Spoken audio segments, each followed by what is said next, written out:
Hello everyone, कैसे हैं? उम्मीद करते हैं आप लोग अच्छे होंगे और आपकी पढ़ाई भी अच्छी चल रही होगी।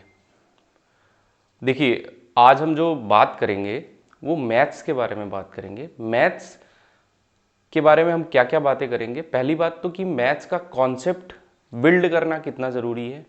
अंत में मैं आपको बताऊंगा कि रेलवे में मात्र 7-8 टॉपिक पढ़ के भी 20 मार्क्स लाया जा सकता है। तो अंत तक वीडियो देखिए। मैं आपको कॉन्सेप्ट के साथ साथ कैलकुलेशन का कितना महत्व है वो भी बताऊंगा।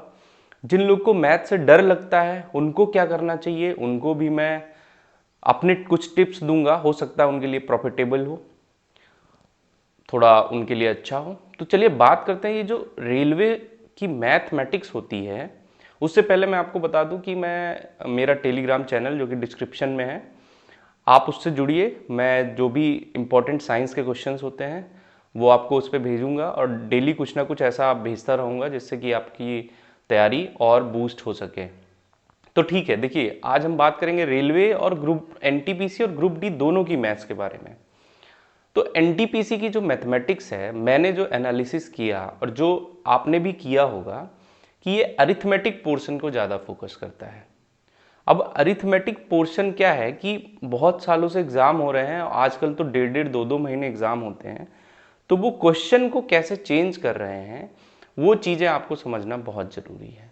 और जब अब क्वेश्चन उसी टॉपिक से आएंगे तो क्या कर रहे हैं, वो थोड़ा कैलकुलेटिव बना रहे हैं। तो कैलकुलेशन कितना महत्व रखता है आपके लिए वो भी बहुत ज़रूरी है।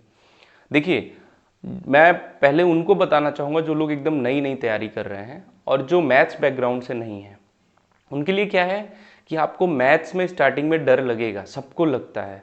लेकिन आपको करना क्या है, आप जो भी चैप्टर पढ़िए, जो भी चैप्टर आप किसी ऑनलाइन कोचिंग के माध्यम से पढ़ रहे हैं, ऑफलाइन कोचिंग के माध्यम से पढ़ रहे हैं, उस चैप्टर के पहले तो कॉन्सेप्ट लिखिए।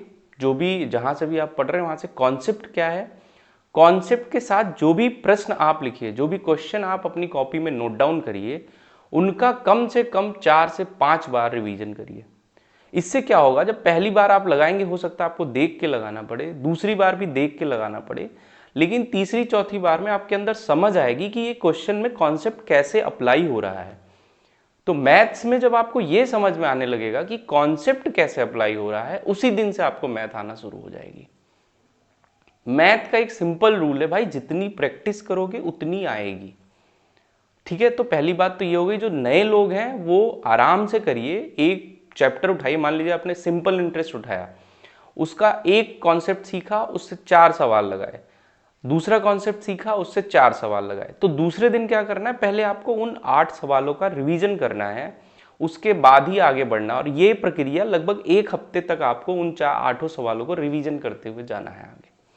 तो ये तो हो गई जो बिल्कुल नए हैं।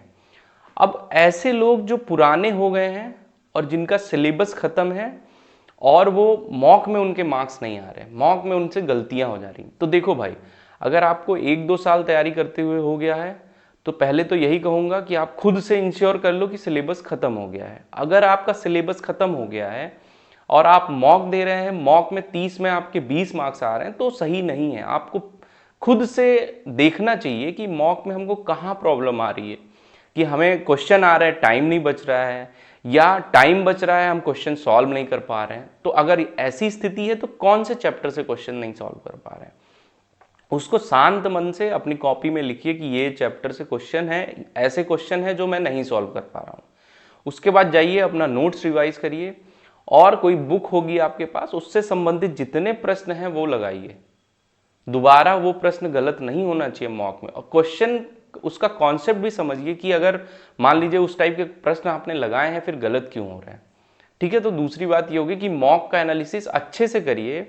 और जो सबसे इंपॉर्टेंट बात है मैथ के लिए, जो आपके मार्क्स ग्रेजुअली बढ़ाएगी, वो क्या है कि आप कैलकुलेशन कैसे करते हैं।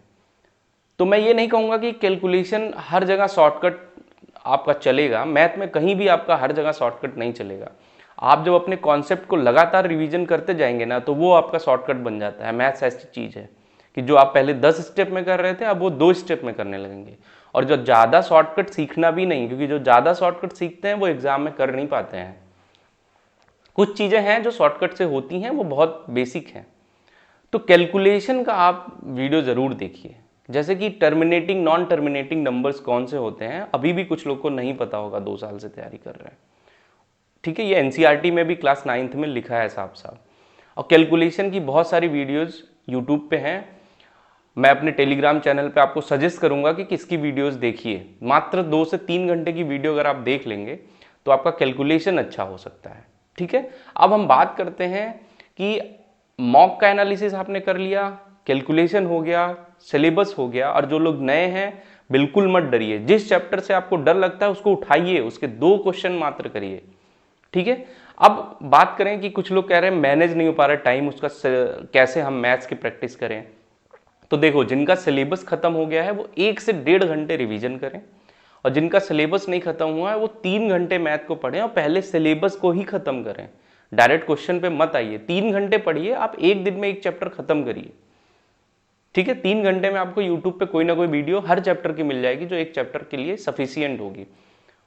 तो 15 दिन में आप 15 से 45 घंटे में लगभग 15 चैप्टर खत्म कर सकते हैं, वो इनफ है। अब ये 1 से 1.5 घंटा रिवीजन करिए, बाकी मॉक में जो क्वेश्चन आते हैं वो करिए। अब हम बात करते हैं कि कौन से ऐसे चैप्टर्स हैं जिनसे रेलवे अधिकतर सवाल पूछती है। ठीक है, अभी आरपीएफ एसआई का भी मैंने देखा, थोड़ा सा कैलकुलेटिव सवाल और बढ़ा रही है वो।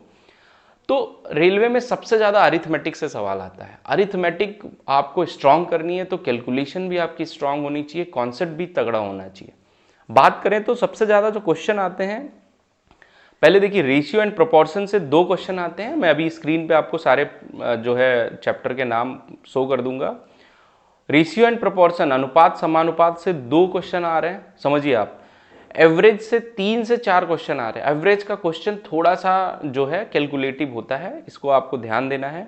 नंबर सिस्टम से 1 से 2 क्वेश्चन एनटीपीसी में आता है, जबकि ग्रुप डी में 3 से 4 क्वेश्चन आते हैं। उसमें बॉड मास से भी 1-2 क्वेश्चन आ ही जाता है। तो ग्रुप डी वाले ये ध्यान दें, नंबर सिस्टम सबके लिए जरूरी है। सिंप्लीफिकेशन से 2 से 3 question. Simplification is totally based on your calculation.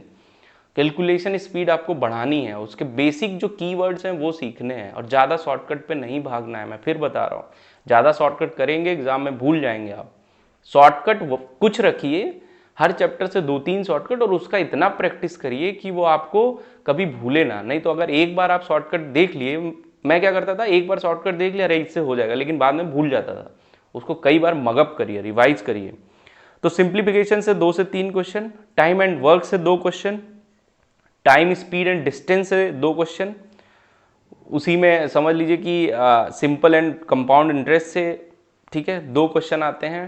टंकी मंकी वाले भी क्वेश्चन आ जाते हैं एक आध। प्रॉफिट एंड लॉस से 2 क्वेश्चन। एलसीएम एससीएफ बहुत इंपॉर्टेंट है, चाहे वो आरआरबी एनटीपीसी हो चाहे ग्रुप डी हो। 3 से 5 क्वेश्चन एलसीएम एससीएफ से पूछे जाते हैं, और वो क्वेश्चन का जो कॉन्सेप्ट है, किस कॉन्सेप्ट पे पूछे जाएंगे वो भी सेट है, तो आप एलसीएम एससीएफ के क्वेश्चन गलत नहीं कर सकते हैं।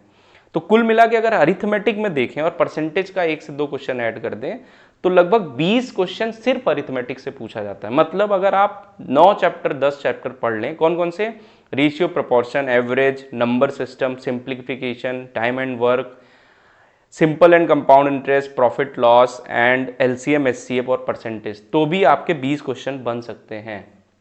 इसके ऊपर क्या है, ज्योमेट्री से एक आध क्वेश्चन कभी कभी पूछ लेता है। मेंसुरेशन से 1 से 2 क्वेश्चन एनटीपीसी में फिक्स है, आता ही आता है। तो मेंसुरेशन के भी जो इंपॉर्टेंट फॉर्मूलाज हैं उसको आप नोट करिए एक जगह, कुछ क्वेश्चन 10-15 क्वेश्चन हर फॉर्मूले पे लगाइए, ठीक है, हर फिगर पे, 2D 3D पे। ट्रिग्नोमेट्री अभी तक उतना नहीं पूछा गया है, लेकिन मैं उम्मीद कर रहा हूँ कि 2 से 4 क्वेश्चन तो आपका ट्रिग्नोमेट्री में आप देखने को मिलेगा आपको। अलजेब्रा से 1 से 2 क्वेश्चन आ जाता है, तो अलजेब्रा में बेसिक आइडेंटिटीज आपको पढ़नी है, जो फॉर्मूलाज होते हैं a³ + b³ + c³ वाले, ये सब पढ़ने हैं। DI से 1-2 क्वेश्चन आ जाते हैं। तो ये सब आपको मिला के कुल मिला के 30 क्वेश्चन बनते हैं, और टॉपिक लगभग आपको 15 टॉपिक के करीब और 30 क्वेश्चन, मतलब हर टॉपिक का औसतन 2 क्वेश्चन आ रहा है। और अरिथमेटिक बहुत इंपॉर्टेंट है, तो जो अभी तैयारी शुरू कर रहे हैं अरिथमेटिक पढ़िए। फिर जब आप, और उसमें करना क्या है कि बिना सिलेबस के आपको आगे नहीं बढ़ना है। 3 घंटे लीजिए, एक क्लास खत्म करिए, उस सिलेबस आपको आना चाहिए। फिर दूसरे दिन आप उसको आधे घंटे में रिवाइज करिए, तीसरे दिन आप उसको 15 मिनट में रिवाइज करिए, चौथे दिन आप उसको 10 मिनट में रिवाइज करिए, 5वें दिन 5 मिनट में रिवाइज करिए। और फिर लास्ट में आपको रिवीजन करने की ज़रूरत नहीं पड़नी चाहिए। और उसको रटिए मत, समझिए कॉन्सेप्ट क्या लग रहा है वो समझना ज़रूरी है मैथ में, ठीक है। तो मैथ को प्लीज़ हवा मत बनाइए, लेकिन एक बात ये समझ लीजिए कि मैथ और रीजनिंग में आपको अगर सिलेक्शन लेना है तो कम से कम 30 में 28 नंबर तो यूआर से लाना पड़ेगा। अदर कैटेगरीज से भी 25 में 25 नंबर तो लाने ही पड़ेंगे। और कुछ लोग कह रहे हैं सीबीटी 2 में कहाँ से कोचिंग करें, तो भाई जो सीबीटी 1 में आपने पढ़ा है वही पहले रिवाइज करो अच्छे से, सीबीटी 1 दो, फिर जब सीबीटी 2 आए तो कोई नया उसमें सिलेबस ऐड नहीं होता है, क्वेश्चन का लेवल बढ़ता है, वो अगर आप सीबीटी 1 में अच्छे से समझे होंगे तो कोई प्रॉब्लम नहीं होगी। तो मैथ में यही बेसिक है। मैथ का जो फंडा होता है कि आप कॉन्सेप्ट समझो, फिर उसको रिवाइज करो, प्रीवियस ईयर लगाओ, मॉक दो, मॉक का एनालिसिस करो, आपका काम हो जाएगा। जितना अपने कॉन्सेप्ट को रिवीजन करोगे, और लिख के रिवाइज करना है, बोल बोल के रिवाइज नहीं करना है, ठीक है भाई।